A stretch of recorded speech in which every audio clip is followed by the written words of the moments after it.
Beef kofta বা কাবাব, এটাকে যাই বলে থাকুন না কেন, এটাকে এখন আমি ভুনা করব। তো হাঁড়িটা তো আমি আগেই বসিয়ে দিয়েছিলাম, এখন এটাতে তেল দিয়ে নিব। দিয়ে দিচ্ছি সামান্য পরিমাণ তেল। আমি যে কাবাবগুলো ভেজে নিয়েছিলাম সেই তেলটাই এখানে আমি ইউজ করছি, আবার চাইলে আপনারা নাও ইউজ করতে পারেন। তো এখানে আমি দিয়ে দিচ্ছি পেঁয়াজ কুচি 1 কাপ পরিমাণ। এই সবগুলো কোপ্তা বা কাবাব ভেজে নিতে আমি এখানে 1 কাপ পরিমাণ পেঁয়াজ ইউজ করব। পেঁয়াজটাকে একটু ভেজে নিব, মোটামুটি ভেজে নিব।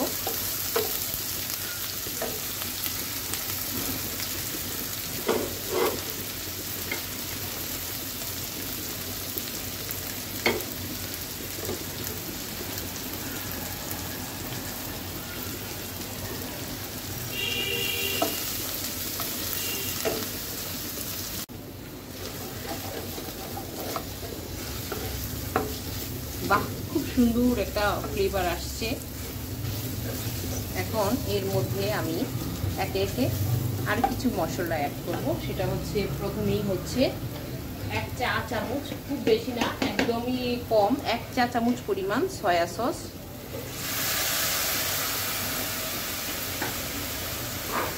1 চামচ পরিমাণ টমেটোর সস, এটাও আমি 1 চামচ পরিমাণ দেব।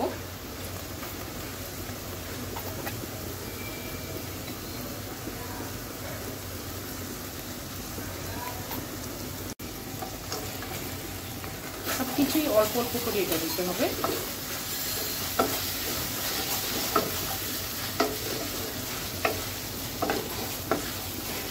একটু গোলমরিচ দিয়ে দিব, এটাও খুব সামান্য পরিমাণ।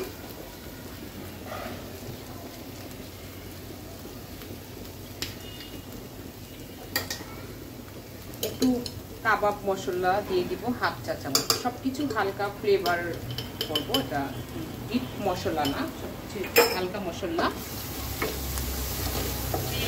আরও সুন্দর অনেক ফ্লেভার চলে আসছে। এখন এখানে আমি দিয়ে দিব রেড চিলি পাউডার।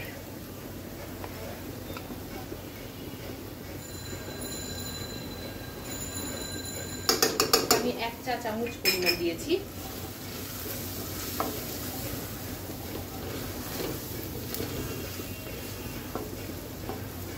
সামান্য পরিমাণ, একদম হালকা 1/2 চা চামচেরও কম পরিমাণ জিরা গুঁড়ো দিয়ে দিলাম।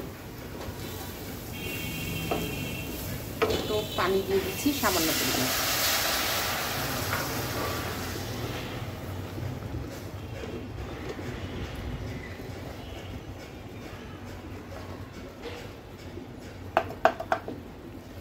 এখন এই যে ভেজে রাখা যে কাবাবগুলো, এটা এখানে দিয়ে দিচ্ছি।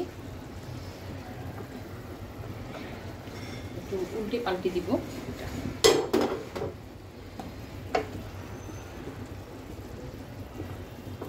তাহলে মশলাটা একদম ভিতরে খুব ভালোভাবে ঢুকবে।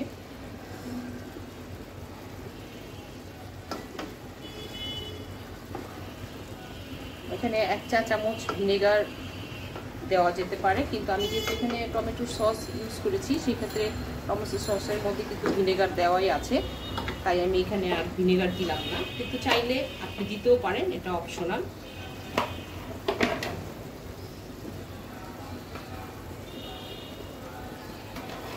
কাঁচামরিচ করে দিচ্ছি। আর এই যে কোপ্তা কালিয়াটা, এটা আপনি পোলাও, ভাত সব কিছুর সাথেই খাওয়া যায়। ভীষণই টেস্টি। এটা আসলে না খেলে বুঝতে পারবেন না যে এটা কতটা মজা। নেড়ে দিলাম।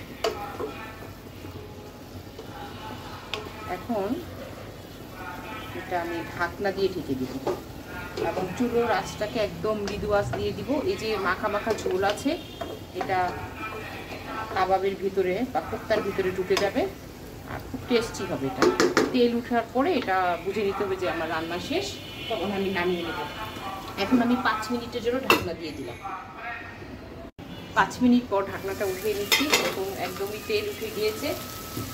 এখন চাইলে আপনি এখানে 1 টেবিল চামচ ঘিও দিয়ে দিতে পারেন, তাতে খুব সুন্দর একটা ফ্লেভার আসবে। তো যাই হোক, আমার এই কোপ্তা কালিয়াটা কিন্তু হয়ে গিয়েছে। চুলাটাও আমি এখন বন্ধ করে দিয়েছি। এখন হচ্ছে পরিবেশন করার পালা। একটা খুব সুন্দর একটা প্লেটে আমি এটা তুলে নিব। আর তার আগে আমি আমার বন্ধুদের সঙ্গে তো আমার বিদায় নিতেই হবে। সবাই অবশ্যই আমাকে কমেন্টস করে জানাবেন যে এটা আমার এই রান্নাটা কেমন হয়েছে, আর অন্যদের সঙ্গে বেশি বেশি করে শেয়ার করবেন। আপনাদের প্রত্যেকটি লাইক, কমেন্টস এবং শেয়ার আমার জন্য অনেক অনেক বেশি মূল্যবান। তো সবাই বেশি বেশি করে আমার শাবাশ হেলদি কিচেনের রেসিপিগুলো দেখবেন এবং ফলো করবেন। বাসায় রান্না করে পরিবারের সবাইকে নিয়ে খাবেন, উপভোগ করুন মজার মজার রেসিপি। তো আজ বিদায় নিতে হচ্ছে। সবাই ভালো থাকবেন, সুস্থ থাকবেন, সুন্দর থাকবেন। আল্লাহ হাফেজ।